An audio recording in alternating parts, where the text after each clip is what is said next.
Hello everyone, it's Adam Meister, the Bitcoin Meister, the Disrupt Meister. We're less than 24 hours away from the legendary Bitcoin halving that I've been talking about since January and that some of you have known about for years and years. It's upon us almost. Oh, the excitement. Remember to subscribe to this channel, spread the word, like the videos, etc., etc. I haven't talked about Vcash that much. I talk about it in every video. There's going to be a video about it soon and a tweet that you're going to retweet, etc., to get it onto Shapeshift.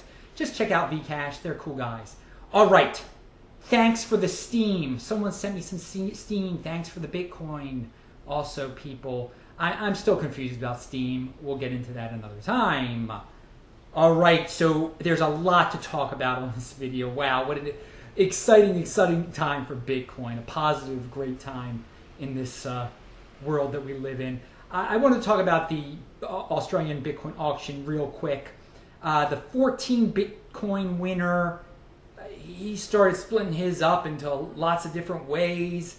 I believe he sent 2,000 to something that seemed to deal with OKCoin, which is a Chinese exchange. I can't say what that really means. A lot of the activity on these winners' Bitcoins has been at very late at night. Clearly, one of the winners is in Asia or Australia or something like that. Some again, I think two of the winners have done nothing with their 2,000 Bitcoin, which is great. That's what they should be doing. There's one, I think it might be the 14,000 person also, who split it. You keep splitting it and sending 50 to different addresses. So maybe that's like a conglomerate. I don't know. I know that's vague, but I just wanted to tell you all that I'm trying to keep an eye on this. What does it all mean? Lots of people wanted a lot of Bitcoin. That's what it was. There's obviously some are just demonstrating patience. Some have other plans which we fully don't understand, especially the one who keeps distributing 50 to separate addresses. Anyway, I wanted to, a viewer sent me this quote. This viewer lives in a country where they've had some economic problems, and lots of us in North America and in certain parts of Europe aren't used to such economic problems, but most people in the world, are used to worse problems than what I'm about to say. By the way, in your videos, you also talk a lot about saving, which made me think that I always love to save money. But in the recent years, I've gotten a bit away from it because I thought, what is the point in saving money in the bank if they're going to steal it, or if the fiat money crashes? Will it? And it will in the end, etc. Savers are losers. Is kind of true in the fiat system. But now with Bitcoin, saving suddenly makes a lot more sense again because we save value in a deflationary vehicle, which is great. Bitcoin has brought me back to the joy of saving money. LOL! Exclamation point. Well, that is great, but it is a great statement, and he gives insight into some of these countries where literally the bank can take all your money. It can happen in China, and the government can take all your money. The government can devalue all your money. You're constantly losing value in the bank. So of course you want to spend before it's worth 100% less than it was a year before. And this is one of the joys of Bitcoin. And it's a great segue into what we're about to experience with the halving because it's a deflationary event. Another joy of Bitcoin, and these are simple joys of Bitcoin that so many of us forget about because we're in North America or we're so fixated on trading Bitcoin and the price and the flipping of it. That on Friday, the Friday before July 4th, what was that, July the 1st, I deposited some money in the bank. I guess it was after 9 o'clock. It was at nighttime. That money was not officially in the bank until Wednesday because of because of the weekend and then July 4th, which was extension of the weekend, basically. And that just shows you how old school and foolish the banks are. Had I used Bitcoin, I would have transferred the value immediately. And you hear people say, oh, I'm worried about the transfer times. Dude, think about what I just told you, the transfer times. I thought I put the money in the bank on Friday, it didn't show up till Wednesday. Come on, look at this. Here's a general update. I guess yesterday I wanted to say, I didn't have time yesterday. We had a big panic yesterday. There was a price drop. Already it's back to $650. So as I say, don't panic because you're going to regret it. And yesterday was the beginning of the halving volatility. We're going to experience all sorts of jumps and drops for a little while now. So please get used to it. And don't panic, don't panic, don't panic. There was Canadian Coinbase news yesterday that starting at the end of July, you're not going to be able to basically use Coinbase in Canada. This is because of the provider who was sending the money from the bank, Canadian money, into the banks.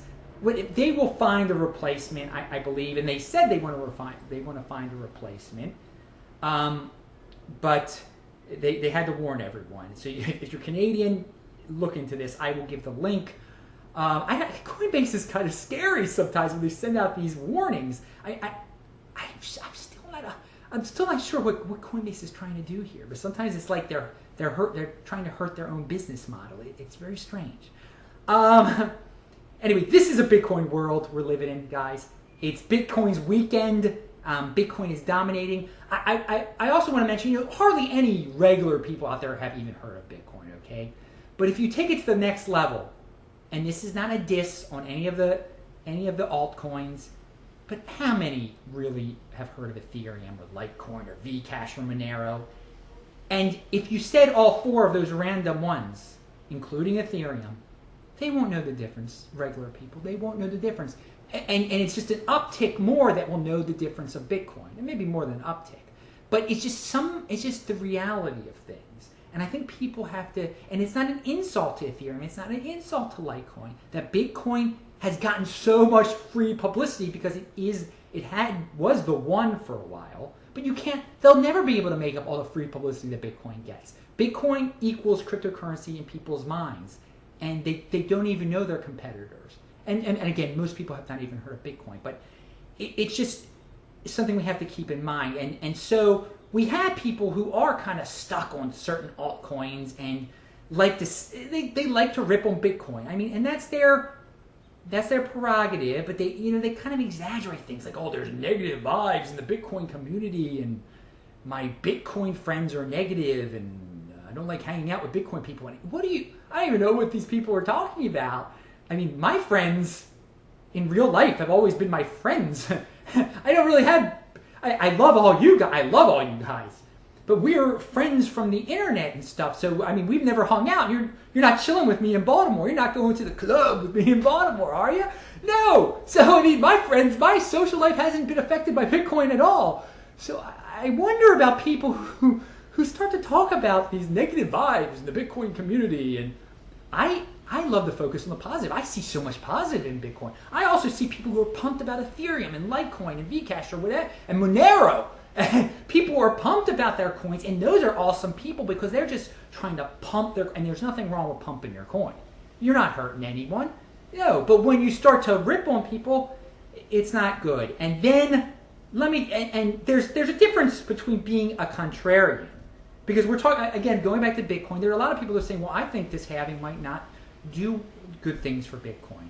And they're contrarians, and that is fine. We need other opinions, okay? We all can't say, to the moon all the time.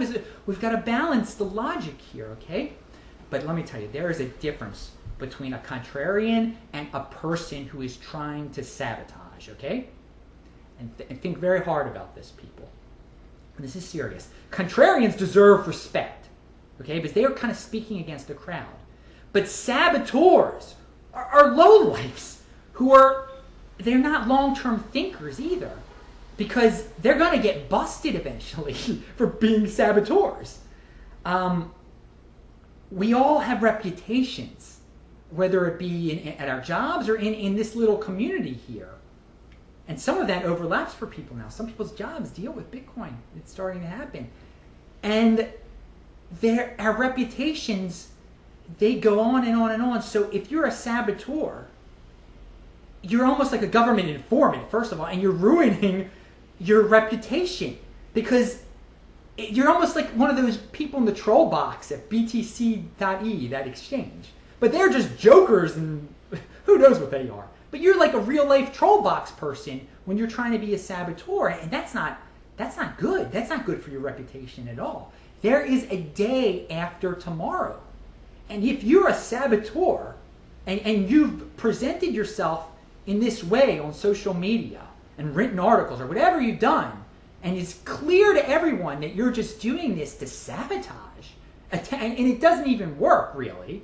I mean, you're not being a contrarian. You're trying to sabotage and create some unnecessary negative vibe. Well, again, your reputation will be ruined.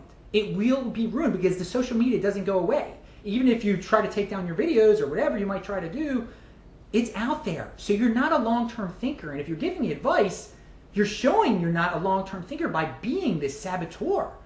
And I just recommend to everyone, don't try to sabotage other coins, whether it be Bitcoin or whatever, because you're going to get busted and it's going to ruin your reputation.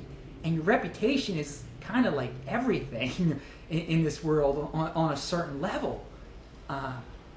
So again, my policy is always to keep it positive.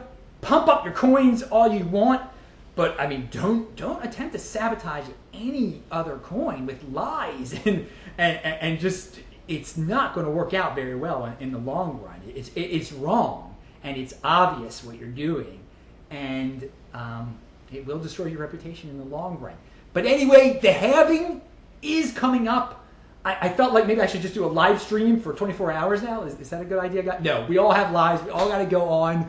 The moment that it happens, the world is not going to instantly change. The price might not change at all. But again, it is going to be very volatile, everyone. Things go, in 2 hours after I post this, the price could go through the roof. It could go down to 550. I don't know. But it is fun. It is. Someone mentioned this the other day in the comment section. It's fun to see the price move around. It's just a fun time. We should all be happy that we're in Bitcoin. We should be trying to buy more Bitcoin. So let's see how this turns out. Go to some halving parties on Saturday. I'm going to try to. I'm Adam Meister, the Bitcoin Meister. Have an awesome weekend.